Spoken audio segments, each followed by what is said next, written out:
Alright y'all, today is all about loops. So the first loop that many people learn at first is called the for loop.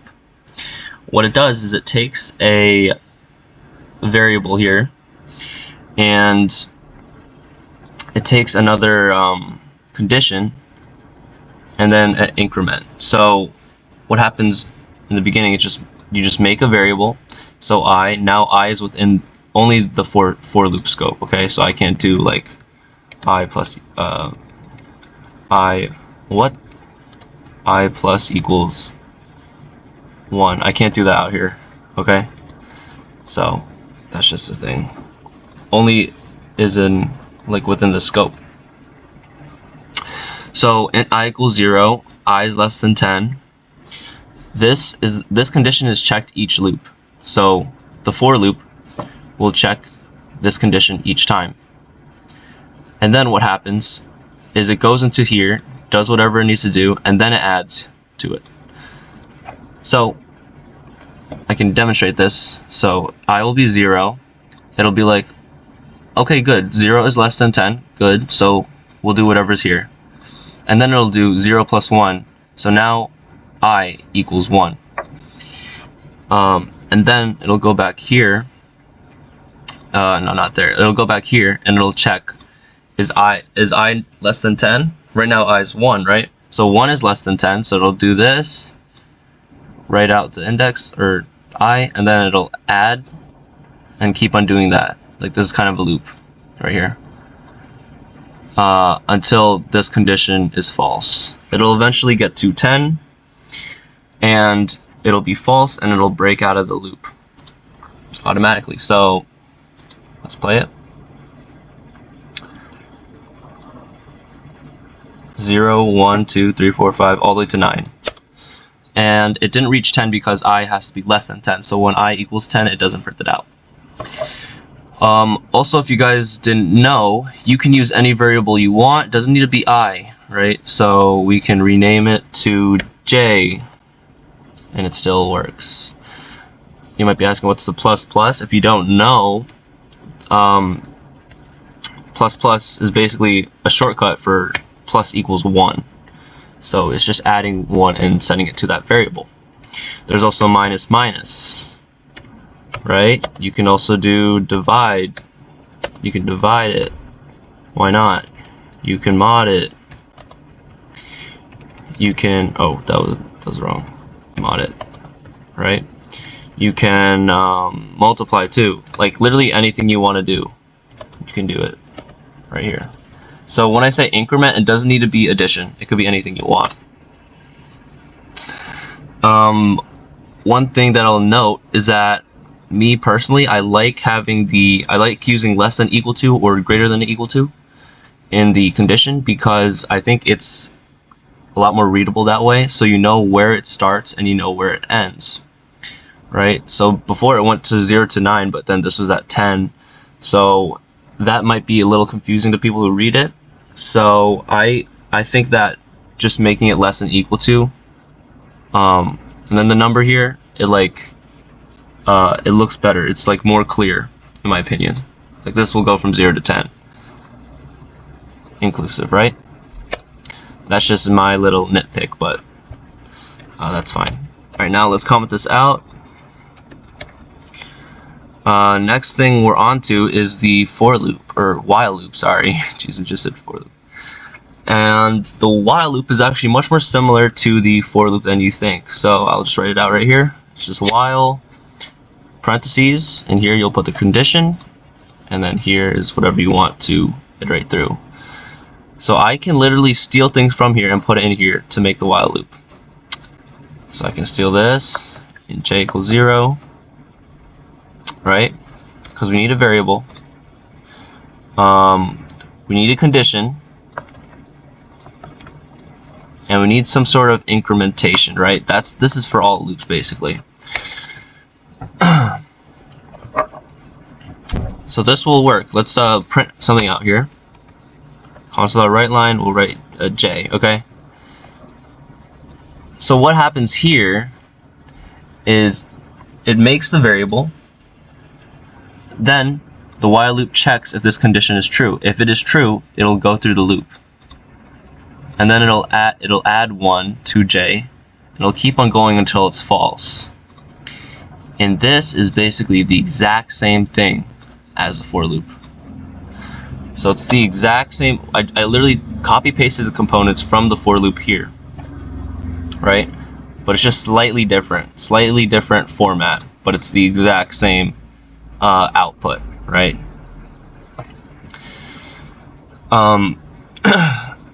Another thing you could do, I mean, not another thing you could do, but like you might be asking, what's the difference then? Like, why would you use a while loop rather than a for loop? Well, while loops are more used for things that are going like forever, almost. Like, for example, I'll give you an example right here. So let's say you want to let the user choose when it stops, okay? So we can do string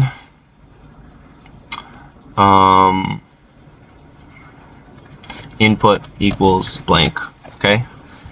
And whenever the user types quit, so whenever input equals quit, then it'll stop, right? So let's go and do some of this thing. So we could do console.write line, console.write, and then we'll say write something. Okay. And then console.read line.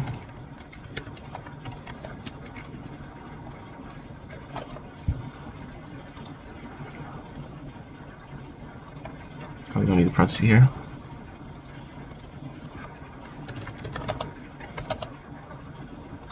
Alright.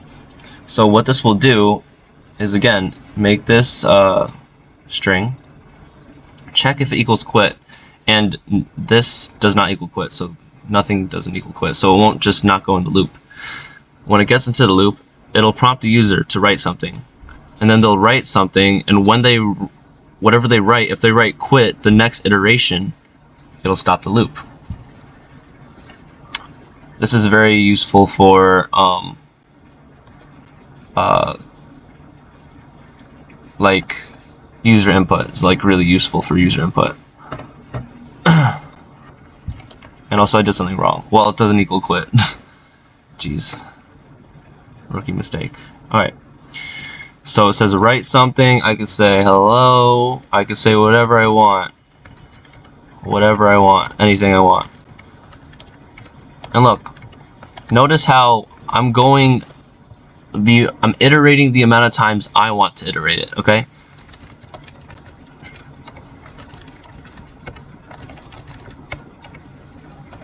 And then when I choose to quit, I'll write quit. Boom, it ends. So this is nice in a while loop. I think it's way nicer than a for loop. I believe you can do the same thing in a for loop, but it'll look pretty bad. So in general, for loops are more compact in terms of doing a loop where you're just going through a set of numbers or an array, right? It's very good for that. It looks very nice. You can do the same with the while loop, but the while loop takes slightly more lines. I think you guys just saw when I copied this, it took like maybe an extra line. But in terms of doing this, like this sort of stuff, iterating the amount of times the user wants to, I mean, I think it's better. I guess I'll try to show the difference here. So we have a string input. Again, you can use whatever you want. Oh yeah, I can't use input. I'll just use J. Okay, so J cannot be equal to quits. And then the part here is asking for an increment, right? How do you increment a number? You don't. So we're just going to delete that. And as you can see, there is no errors. you could literally write this. You can write this, and there won't be any errors. If you write something in here like console to write line 12 or something, this is basically a while loop. This will be a while loop that basically says while true, do this, and this will go on forever. But this is a valid for loop, right? Just like how this is a valid for loop. You don't need all the components. So now I need to do this part, blah blah blah.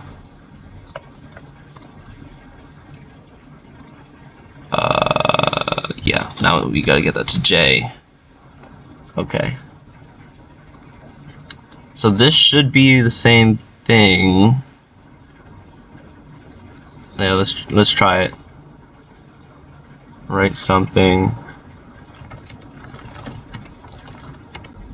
Quit. Yeah, so it worked. This is just the while loop one. That's why I had to do a second time. But yeah, this is the same thing as this, but it looks ugly because of this. Like you just didn't put anything there. So I would definitely prefer the while loop for that. It's just clearer in a sense. This would be clearer if I had an increment here, but I don't. And I think I just want to demonstrate how this goes on for infinity, or I just want to give you another example of how you don't need all of the things. So let's say I don't have any condition. Okay, let's just go int I equals 0, and then I plus plus. This is completely valid, right? And it just writes. So no condition means it'll just go on forever. Look at that. Holy. Okay, I don't want to break my computer. But this is basically equal to a while true loop. While true would do the same thing as this. Going forever. But then again, that looks really ugly, and I don't like that. So, in general, if you need all three components, use a for loop. If you don't, use a while loop. Okay? They're both nice. Okay, so, next we're gonna go through a do while loop. Let's comment these out. And do while loop is basically a while loop. Just, it checks the condition after. Here's how we write it. So we literally write do. And then we'll put the while here. So same thing here. Basically the same exact thing as the while loop, except the while is at the bottom. So we're checking it at the bottom. So we can do the same thing. We can do like int I equals 0. Right, we could go I plus plus while I is less than or equal to 10. And then write I, right? Exactly the same, 0 to 10. So then you might be asking, what's the use of this? Well, if you wanted the user to, or not the user, if you wanted it to iterate at least one time, then you'd use a do while loop, because this would always go into here first. Always, there's no question about it. In a while loop, it would check this. Let's say the user inputted quit in the beginning, then it wouldn't even go in, it wouldn't go here, right? It wouldn't go here. But let's say it's at like, let's say that it's like the same thing as that one. I guess I'll just copy and put the stuff here. Okay, let's go do that. A lot of copy and pasting right now.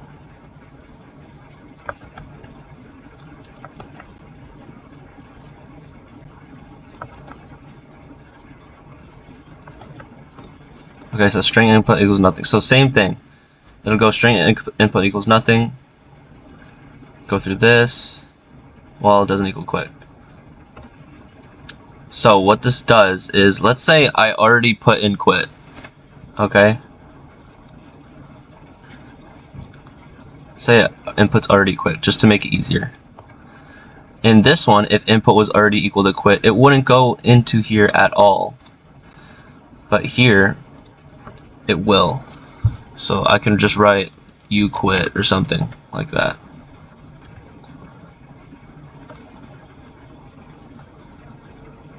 See? So I wrote out you quit. So yeah, this is just like a niche, kind of a niche subset under the while loop. Like, so if you need a loop to at least go once, then I would use the do while loop. But you're definitely gonna use that less. You're probably gonna use the for loop and the while loop the most. Okay, next, last but not least, the for each loop, and this one is one of my favorites. This is like my favorite one because it's just really nice. So we can make a for each loop like this. So for int, or we can do int value in. Now notice how I use the keyword in. Oh wait, I messed up. This is for each. Of course, it's for each loop. In array. Okay, so this is the form of it. This is used for going through arrays. So let's just make an array first. Just make it an array.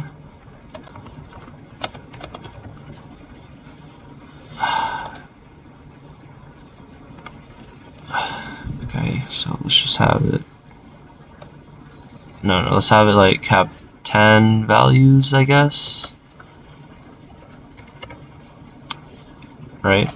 For each value, okay, so I need to make an array and fill an array. I didn't go over this with you guys, but I'll just do that real quick using a for loop.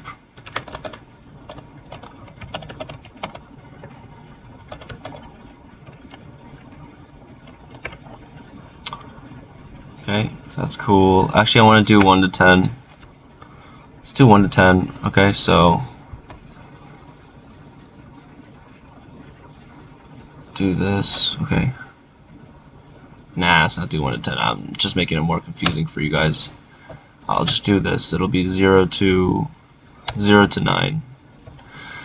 So we'll just do array I equals I. Simple. So this will just I didn't go over this yet, but this is an array, which is like a list of elements. So like a list of numbers right here. I'm making a list of numbers. It'll be like this, right? Like a list of numbers. That's basically what this array is. Because I chose it to be an int array, it'll be of ints. Okay, so we're going through this. I already taught you the for loop. So go I equals 0, if I is equal 10, then it will set that array index to element. So an index of an array, I guess, now I need to teach you this, guys, but index is going to be like, this is the 0th index, this is the first index, second index, third index, right? And then these are the elements in it. So at 0 index 1 is there, at the first index 2 is there, at the second index 3 is there, right? So I'm basically just filling this list. Don't overthink it. I'm just filling the list of that. It'll be a list 0 to whatever. So here's when the for each loop comes into play. So with an array, it'll go through the array, and it'll give you back the values of it. And as you can see, it's super simple. It'll go through the entire array and then print out the value. There you go. This is really useful for printing out arrays. If you want to maybe show an array, right? You could do maybe like write plus space. This could look even better, right? 0 to 9. Very nice.